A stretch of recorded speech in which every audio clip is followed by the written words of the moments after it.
reading. Even as of today, some media outlets are still reporting the incidents using the terms allegedly and reportedly, as if this occurrence is still up to debate, or as if it never happened, as if it's like there's dead bodies, there's dozens of eyewitnesses, there's everything you want. What more do you want in order to say that it happened?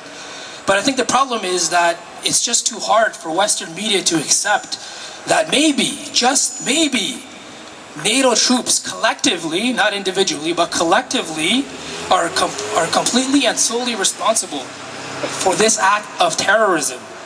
And I am using the word terrorism on purpose. It seems that the word terrorism has now become exclusively used only when the antagonist is of a Muslim background. Anyone can be a terrorist. Terrorism is terrorism. There's a definition to it, and it's not based on religion, it's based on your acts.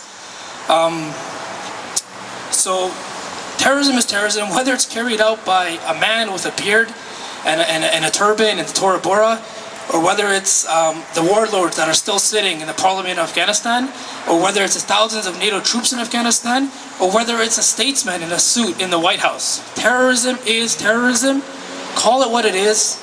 We must stand for what is right over what is popular, in the hopes that one day what is right will be popular. Thank you, peace and love.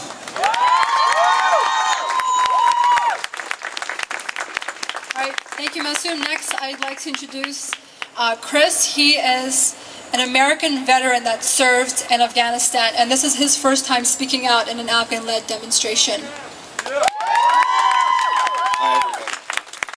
If this war is going to go on, many other wars are going to start if we keep thinking that wars are the answer. And that, as an Afghans for Peace member, we recently released a press release about this massacre, and I'm going to be reading some of what I wrote and what other members at Afghans for Peace wrote in our article, which you guys could check out at afghansforpeace.org.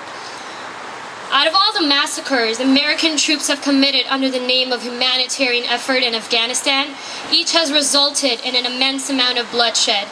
Sadly, we have to add the Panjwai massacre to the horrendous list. These army men and their puppets don't care for us. They have proven that by making mockery of our religion, ridiculing our sacred beliefs, to killing our children while posing with our dead bodies, since all these massacres are a war trophy for the Western imperialists that are paid to kill and paid to kill. This is torturing our future generation as well, because they will be left with the aftermath of depleted uranium, white phosphorus, and cluster bombs. The tears of the families mourning over their loved ones have not dried yet, because it hasn't even been 24 hours, it hasn't even been 40 hours since the bloodbath occurred. So how can we accept apologies for an intended crime?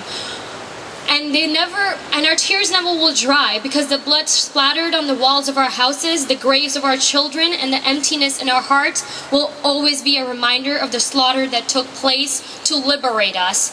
I hope you hear this loud and clear, that in the process of our liberation, you have made sure we can never be free from this misery unless you leave. We're living, breathing dead bodies that have died with the ones we loved, although we still have not lost hope for unshackling our nation from these repressive hands that drop bombs, not food, that kill, not save lives, that take everything in exchange of a promise we never asked them to make in the first place. The masses see our pain through the eyes of the occupier. It's time they see our pain through the eyes of the occupied. We don't want the troops there. Please don't let the media dissuade you to think this occupation is for the better. We're 10 years into this war and heading towards the 11th year. It's time we put this illegal war to an end. This carnage will continue. I would just like to address the point that Masoom touched upon, that how come we're called terrorists? Because we are Muslims, or as an Afghan, or as a Pakistani or Iraqi, but the warmongers, the people who start these wars, who pay for these wars, never get any attention in the media obviously because they control the media, but they're not going to be called terrorists. What just occurred in Panjwai, what happened, what the kill team did, that's called terrorism.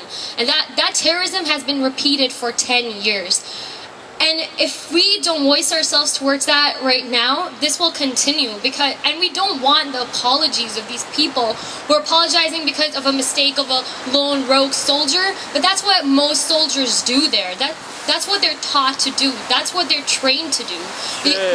They're dehumanized, and if you're dehumanized, that's what you do. You destroy humanity.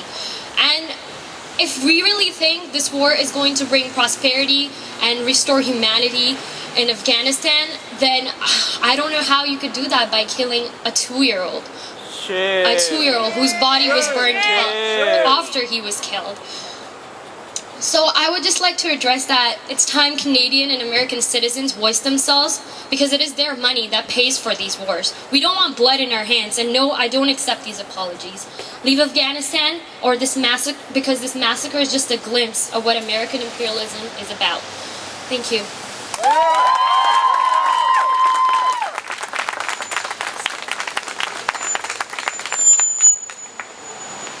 Right, thank you, Hamna. Next, we're going to end it with Yusuf again, who is going to read a dua and bring us into a moment of silence.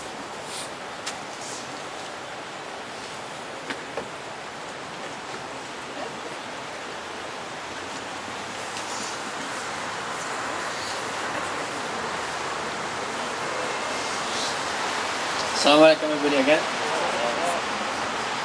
So, as I was saying yesterday that when I heard the news, when I was reading the news, it really hurt me a lot, and I was feeling so hopeless at one point of the day that I was just depressed, not talking to anybody.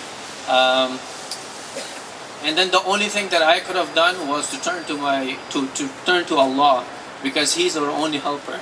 And when I really broke down and I was crying, and I couldn't call on anybody else. And I remember it was night, and I said, "Oh Allah, have mercy on us. We have been humiliated. Our women are being raped, oh Allah. Our children are murdered. We're under everyone's feet. Elevate our status, oh Allah. Take us away from this oppression, from this massacre, from this war. Our children dream of a bite of bread. They don't want toys. Our mothers want to spend some time with their sons. They don't want to live luxurious lives. Oh Allah,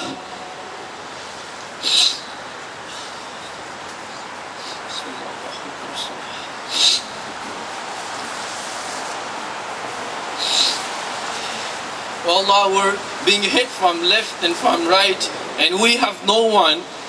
Oh Allah, we're being hit from left and right. We have no one but you, oh Allah. Take us away from this hate, from this darkness. Take us to light, oh Allah. We wish to see the sun rise in Afghanistan. We wish to see the sun rise in Afghanistan. We wish to see a day without blood. And we wish to see love flourish and grow. Oh Allah, neither US nor NATO can give us what we want. Only you can. Take us away. Take fear away from our hearts. We have become cowards. Let us revive the spirits of our fathers. We are the children of warriors. You have always been there with us, O Allah, and we have never been defeated.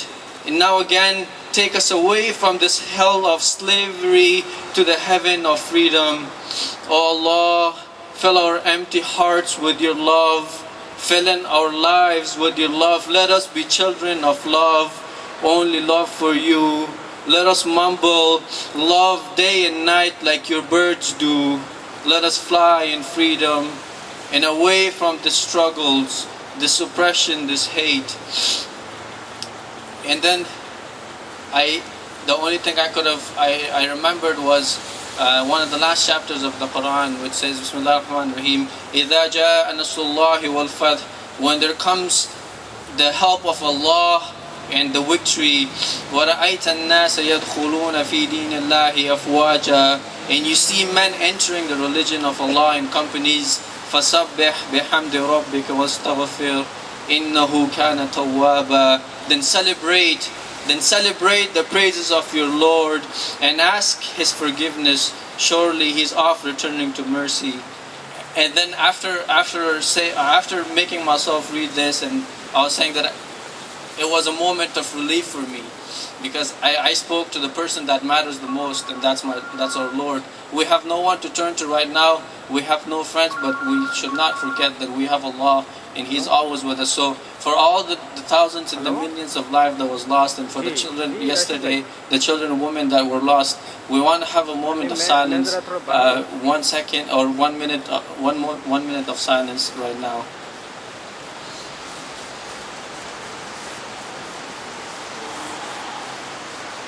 Afghans for Peace, please visit our Facebook page and our website, afghansforpeace.org. Thank you again so much for coming. Thank you.